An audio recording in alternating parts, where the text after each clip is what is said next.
नमस्कार दोस्तों, सच की ताकत न्यूज में आप सभी का स्वागत करते हैं। बिहार में 28 जनवरी को नीतीश कुमार ने आरजेडी कांग्रेस के साथ गठबंधन तोड़कर बीजेपी के साथ सरकार बना लिए थे। ऐसे में बहुमत को लेकर सियासत तेज हो गई है। यहाँ 12 फरवरी को फ्लोर टेस्ट होना है। ऐसे में आरजेडी कांग्रेस बीजेपी और जेडीयू बहुमत को आंकड़े को लेकर जोड़ आजमाई शुरू कर दिए हैं। एक तरफ कांग्रेस में टूट का डर है तो वहीं दूसरी तरफ बिहार के सत्ताधारी गठबंधन एनडीए में सब ठीक नहीं चल रहा है। नीतीश कुमार सरकार को समर्थन दे रहे हैं, वही हम के प्रमुख जीतन राम मांझी लगातार अपनी मांग पर अड़े हुए हैं। मांझी का कहना है कि उसकी पार्टी को सरकार में 2 मंत्री पद दिए जाने का वादा किया गया था, उसे पूरा किया जाए। अभी सिर्फ मांझी के बेटे संतोष सुमन को ही मंत्री पद बनाया गया है। मांझी की मांग को चिराग पासवान समर्थन देकर सियासत और गर्मा दिया है। मांझी के पास 4 विधायक, ऐसे में उसकी डिमांड और बढ़ गई है। लेकिन अब सवाल ये है कि मांझी के पलटी मारने से पलट जाएगा नीतीश का गेम। मांझी को आरजेडी का कांग्रेस के साथ आने से तेजस्वी बन सकते हैं सीएम। कांग्रेस की विधायकों को क्यों भेजा जा रहा है हैदराबाद, जानते हैं इस सवालों के जवाब। दरअसल नीतीश कुमार इस नई सरकार के 12 फरवरी को विधानसभा में फ्लोर टेस्ट होना है। विधानसभा में कुल 243 सीटें हैं। सरकार बनाने के लिए 2/3 बहुमत की जरूरत होती है। ऐसे में बिहार के विधानसभा का बहुमत का आंकड़ा 122 का है। सत्ता पक्ष के पास 128 विधायक का समर्थन है, यानी बहुमत से 5 ज्यादा है। बीजेपी के पास 78, हम के पास 4, जेडीयू के पास 45 और एक निर्दलीय विधानसभा का समर्थन हासिल है। वहीं अगर विपक्ष का बात करें तो 114 विधायक का समर्थन है। बहुमत से 8 विधायक कम है। राजद के पास 79, कांग्रेस के पास 19 और लेफ्ट के पास 16 विधायक हैं। असुद्दीन ओवैसी के पास 1 विधायक है, वो किसी पार्टी में शामिल नहीं है। ऐसे में विपक्ष के पास कुल विधायक की संख्या 115 हो जाती है। और चर्चा के अनुसार अगर जीतन राम मांझी अगर नाराज होकर आरजेडी में गठबंधन कर लेते हैं तो कुल विधायक की संख्या 119 हो जाती है। अब भी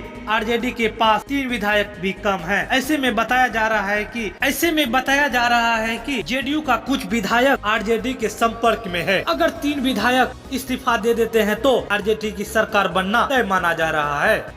और हमारा कार्यकाल 43 साल का चल रहा है, तो वैसे में हमसे अपेक्षा लोग करते हैं कि कुछ सड़क बनवा दीजिए, कुछ पुल बनवा दीजिए, कुछ आवास बनवा दीजिए, कुछ चापाकल या वाटर टावर लगवा दीजिए। ये सब भी काम लोग करते हैं।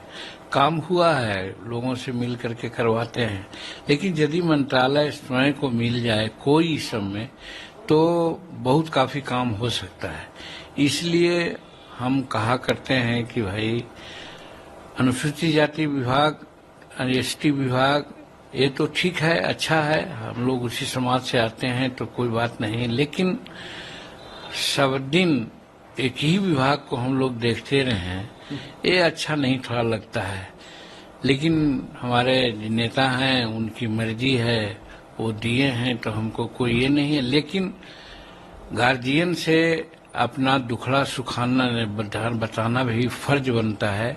इसीलिए हम कह रहे हैं कि हमारे गार्जियन इस पर कंसीडर करें कि एक विभाग शुरू से ही हम रह रहे हैं और उसी को मिलता रहे, तो ये अच्छी बात नहीं लगती है। और दूसरी बात, हमारे विधायक ज्योति देवी हैं, उन्होंने तो बहुत खुल करके कहा कि भाई 4 महीना के लिए हमारा विभाग रत्नेश्वरा को दिए थे।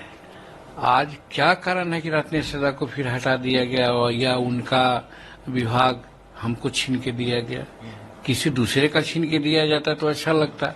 हमारे समाज का इतिहास देख रहे थे, अच्छा देख रहे थे, उनको मौका मिलना चाहिए था, तो वो न कर करके फिर हमारे ही साथ वो दे दिए। तो स्पष्ट लगता है कि क्या नेता जानबूझ करके हमारे समाज को नेग्लेक्ट करना चाहते हैं क्या?